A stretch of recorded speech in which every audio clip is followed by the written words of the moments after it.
Collective UNTITLD is a group of artists who challenge the art industry guild by bypassing galleries and exhibiting their own work of art at art fairs. This is a form of resistance and refusal to wait for validation, but rather a means of self-empowerment. The collective showcased at their first art fair during the 2019 RMB Turbine Art Fair from the 11th to the 14th of July this year, and has hopes of showing their work at international art fairs. We're joined now in studio by Mbali Tshabalala. What a feat. I mean, the only other artist who's known to have done this is Beyonce, who bypassed industry system and succeeded at it. What kind of success do you hope to achieve? Well, I mean, as a collective, we are really hoping that we have our work recognized internationally, but also that we just place contemporary African arts on the global map without being validated first from a Western perspective. So basically telling the West what to think and what to see about our work before they tell us what they are interested in. What is your concern or gripe with the art fairs? I think our gripe is not necessarily with the art fairs more than with how galleries pick their artists and how certain concepts or artists or individuals are sidelined because of how the market is driven. And so we do try to put across points that are relevant to us or relevant to the African child that is not necessarily, again, validated by a Western viewpoint. So that is our tussle. It's in saying that this is what we think is important and this is what we feel should be put on the forefront as in the context of what contemporary African art should be about. One of the excuses that's usually put forward is the cost of covering everyone. How are you going to counter this? So the beautiful thing about a collective is that then the artists come together and there's a sense of support. And we do also reach out to certain patrons, and it's in how we discuss and negotiate the terms of what we're making as compared to what will be the outcome for the patron in another sense. I mean, art fairs are very expensive. You know, to book a booth alone is a tall order. That's why not every artist can put themselves out there. And so, it's in trying to raise that awareness that, we're not necessarily coming from highly funded backgrounds, but the work that we're making is important and it's pressing. And it's also, we believe that it should have as much spread as possible.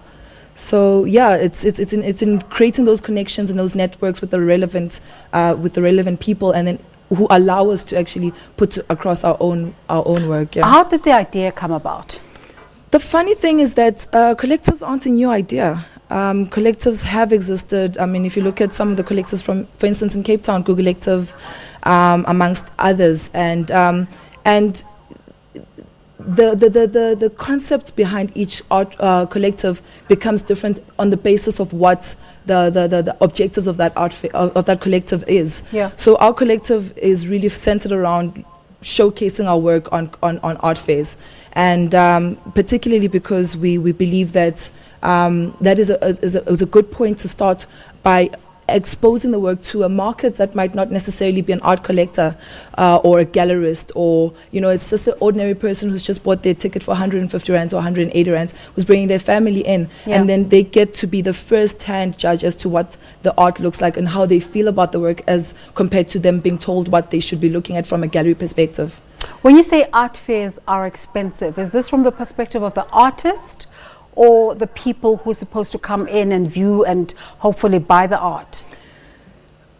Well, I would say definitely from the perspective of any person exhibiting at the art fair. I think galleries would do probably much better because they do come in with a bit more capital investment from whatever their sponsorships are.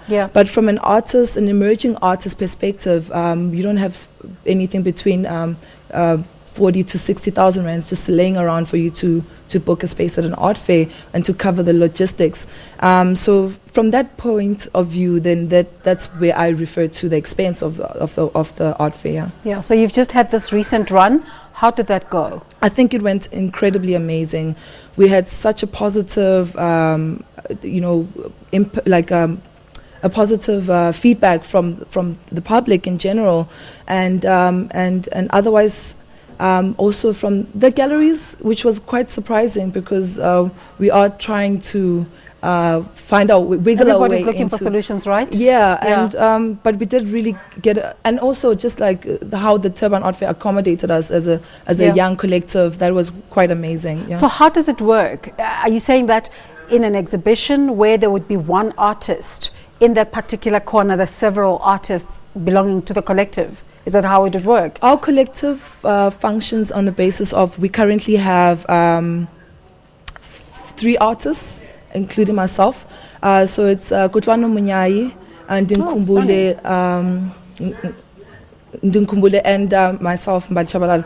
And we, again, the 3 of us are the starting off artists. But our hopes are that we can try to filter in and add more artists in the process and exhibit them in different places. So, for instance, with other art fairs that might be coming up in future with Latitude, and our hopes are and our eyes are on, also known as Africa and Paris, and possibly the Paris Art Fair, amongst the Venice Biennale and other art fairs. We'd like to showcase different artists from our continent that aren't necessarily, or wouldn't have necessarily made it if they were dependent on a gallery to put them up. Yeah. Are you also chasing sponsorship? At the moment, we're not necessarily chasing sponsorship. We are really kind of working through it by ourselves. We're funding ourselves, empowering ourselves. But I mean, if there's any interested patrons, we won't say no, but we did have to actually yield to our terms and conditions at this point. How has this whole experience been for you as an artist? Because while you're exhibiting your work, at the same time, you're developing a business acumen. I've been practicing as a curator for the last 6 years. Okay. And so nothing new. And what's been beautiful about the experience is that curatorship is become highly professionalized, with new courses coming up and VITs and roads, but still not enough. It's a rare combination, though, a curator and an artist all in one. It's pretty much, I feel like it's the curator in the sense is an artist. Adding value. But also it's in how curatorship influences the art making. Because you become so exposed to how the viewer reads the image, or the visual properties from aesthetic or the conceptual, that it influences how you make art. So for me, that overpass has kind of influenced the way my own work looks and what I find to be important to talk about in my own work. Is this your work in the background? This is my work. Wow, it's beautiful. Talk us through it. So this is this piece is called Conversations with Myself. And my work does have in it. Don't we all have those? Yeah. In my work, I really kind of talk about mental health within Black societies and the stigma associated and attached to it. But also, my work has the sense of trying to reach a point of release and a point of forgiveness of oneself and a rejection of all the stereotypes and that have been placed on anyone who's suffering from a mental illness. Which is a timely conversation because July is Mental Health Month. But here on the show as well, on Mandela Day, we were focusing on mental health to say how can this particular day look into this particular societal issue. What drives you to want to focus on mental health? For me, it's just been exposed to so many people who suffer from either depression or any other form of mental illness that have felt that had to hide. Yeah. And where you find a collective of people who suffer together but separately, and instead of like accepting what you're going through and trying to find means of healing. Yeah. I